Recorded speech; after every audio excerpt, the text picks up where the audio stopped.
ecco la terza puntata della storia della vita di Giuseppe, l'emigrato italo-australiano. Ascoltate questa divertente ma tragica realtà. Ecco che continua la storia di sto povero emigrato, che in ospizio per l'anziani i figli l'avevano prenotato. Dopo tanti sacrifici e altrettanti dispiaceri, o pigliavano heart attack e ospitali a finire. E così il povero Giuseppe, sapendo che i figli gli stavano organizzando questo tranello di portarlo nella nursing home, si è preso troppo dispiacere. E già che la pressione del sangue era troppo alta, il colesterolo a 500, il zucchero, l'arteriosclerosi, i emorroide e tutti gli altri problemi, e così finisce all'ospedale.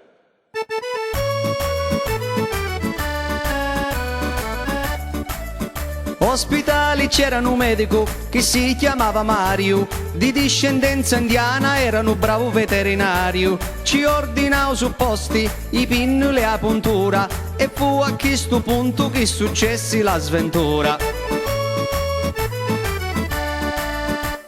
Quando la nurse gli ha dato la pillola e poi gli ha fatto la puntura, Giuseppe si cominciò a sentire male. Sudava, aveva la febbre a 380, ma fu quando la nurse ci amministrò la supposta che Giuseppe tirò l'ultimo sospiro e morì.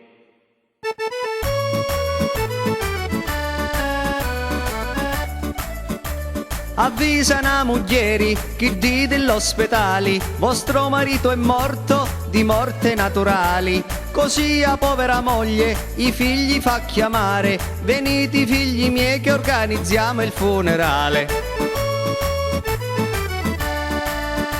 I figli arrivano correndo, pare che ci avevano la fretta del diavolo, ma non per il funerale, correvano per vedere quante proprietà e quanti soldi c'erano da spartirsi fra di loro, altro che funerale, sentite, sentite.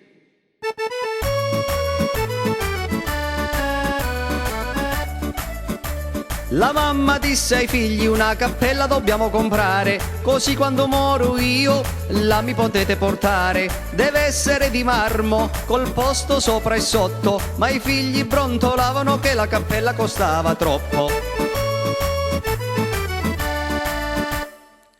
Già, i figli avevano portato la calcolatrice per farsi i conti di quanti soldi si dovevano spartire. La cappella costava $90.000, più la cassa da morto, le pompe funebri, i fiori, il prete e tutte le altre cose, e così cercavano di convincere la mamma a non spendere troppo per il funerale.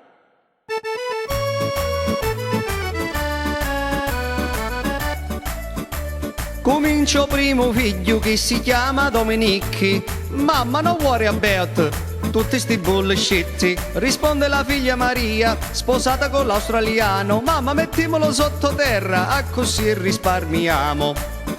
Si lamenta pure il figlio che si chiama Fortunato. Mamma, non worry about i fiori e l'utambuto, non worry about tu previti e u domeni subisco. Usiamo sta roba cibega, a così si mantiene fresco.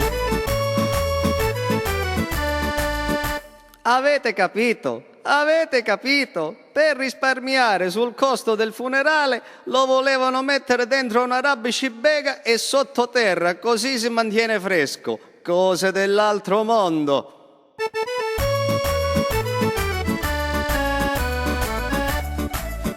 Ma la mamma è troppo furba e non prende sti mali consigli. I soldi ce li ha lei e così risponde ai figli: non mi potia credere che siete tanto fetenti, fino a che non moro io, voi non pigliate niente.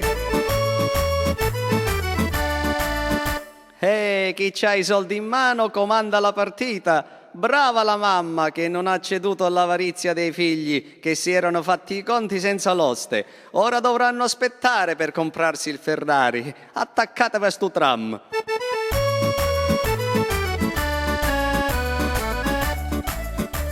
Così fa per Giuseppe, un bello funerali, con i fiori e con la banda la marcia funebre fa sonari, perché il povero Giuseppe aveva sempre lavorato e il più bello funerale se lo era meritato. Certo, chi non ha avuto il lusso quando era vivo può sempre averlo da morto, no? La tomba con il granito, la cappella da $90.000 e la bara di noce. Ma i soldi e le proprietà non se li può portare all'altro mondo, Giuseppe.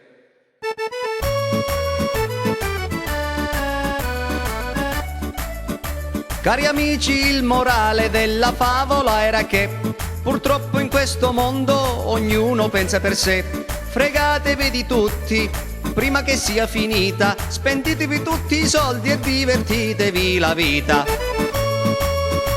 E se necessario mandate tutti a quel paese, i figli, le nuore, i generi, il vicino di casa Chinese, la suocera, il compare e la comare, a tutti. E se volete, prendete il mio consiglio, ai figli lasciate il meno possibile, perché più gli lasciate e più presto vi portano all'ospizio, avete capito?